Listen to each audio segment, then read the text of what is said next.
రాక్షసుడు చిత్రంతో హిట్ పేరుగా గుర్తింపు తెచ్చుకున్న బెల్లంకొండ సాయి శ్రీనివాస్, అనుపమ పరమేశ్వరన్ ఈరోజు కిష్కింధపురితో ప్రేక్షకుల ముందుకు వచ్చారు. హారర్, మిస్టరీ థ్రిల్లర్గా తెరకెక్కగా ప్రచార చిత్రాలతో మంచి క్రేజ్ని సంపాదించుకుంది. మరి ఈ మూవీ ఎలా ఉందో చూద్దాం. కథ ఏంటంటే, ఇందులో రాఘవగా బెల్లంకొండ సాయి శ్రీనివాస్, మైథిలిగా అనుపమ పరమేశ్వరన్ నటించారు. వీరిద్దరు కస్టమర్లకి గోస్ట్లు ఉన్నాయని ముద్రపడ్డ ప్లేస్లని చూపించే జాబ్ చేస్తూ ఉంటారు. కస్టమర్లని మెప్పించే క్రమంలో దయ్యాలు ఉన్నట్టుగా కూడా చీట్ చేయడంలో ఆ ఇద్దరు మంచి దిట్ట. 11 మంది కస్టమర్లతో కిష్కింధపురి అనే గ్రామంలోకి సువర్ణమహల్ రేడియో స్టేషన్ అనే పాడుబడిన భవంతికి వెళ్తారు.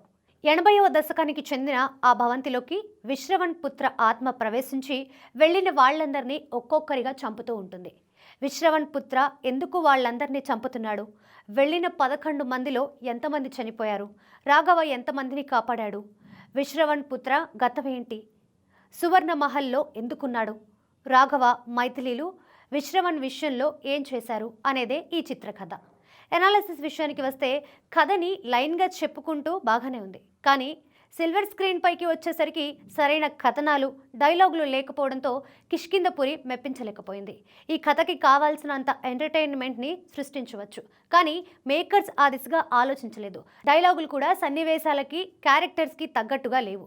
రాఘవ, మైథిలీలు దయ్యాలు ఉన్నట్టుగా కస్టమర్లని చీట్ చేస్తూ ఉంటారు. అలాంటప్పుడు తమకు తెలియని సువర్ణమహల్ రేడియో స్టేషన్ అనే కొత్త బిల్డింగ్లోకి వెళ్తున్నప్పుడు సదరు బిల్డింగ్ గురించి ఎంక్వైరీ చేయాలి. కనీసం ఆ ఇద్దరు ఆ బిల్డింగ్ గురించి మాట్లాడుకోవాలి కదా. ఆ యాంగిల్లో రాఘవ, మైథిలి కస్టమర్ల మధ్య కావాల్సినంత కామెడీని సృష్టించవచ్చు. ఆ దిశగా చేయలేదు. అసలు రాఘవ, మైథిలి క్యారెక్టరైజేషన్కి ఒక డిజైన్ లేదు. కొన్ని సీన్స్లో అయితే ఆర్టిస్టులు పర్ఫామ్ చేయడానికి కూడా ఏమీ లేదు. ఫస్ట్ హాఫ్ విషయానికి వస్తే, ప్రారంభంలో చెప్పిన రొటీన్ సీన్, రాఘవ ఎంట్రీ బాగుంది. ఆ తర్వాత సువర్ణమహల్ రేడియో స్టేషన్కి వెళ్ళడం, ఒక్కొక్కరు చనిపోవడం కూడా రొటీన్. ఫస్ట్ హాఫ్లోనే రివర్స్ స్క్రీన్ ప్లేలో విశ్రవణ్ పుత్ర, ఆమె తల్లి క్యారెక్టర్ని చూపిస్తూ ఉండాల్సిందే. తద్వారా పదునైన స్క్రీన్ ప్లేతో ఇంట్రెస్ట్ కలిగేది. ఇంటర్వెల్ ట్విస్ట్ పెద్దగా పేలలేదు. సెకండ్ హాఫ్లో విశ్రవణ్ పుత్ర గురించి రాఘవ తెలుసుకునే ప్రాసెస్ సెట్ అవ్వలేదు.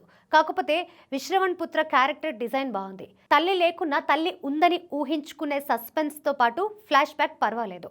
తరికెళ్ల భరణి ఎపిసోడ్ కూడా బాగా పెళ్ళింది. ఇక్కడి నుంచైనా కథనంలో వేగాన్ని పెంచి క్యూరియాసిటీని కలిగించవచ్చు. కానీ ఎన్నో సినిమాల ఇన్స్పిరేషన్తో అర్థం పర్థం లేని సన్నివేశాలని మిక్స్ చేసి సినిమాని ముగించేశారు.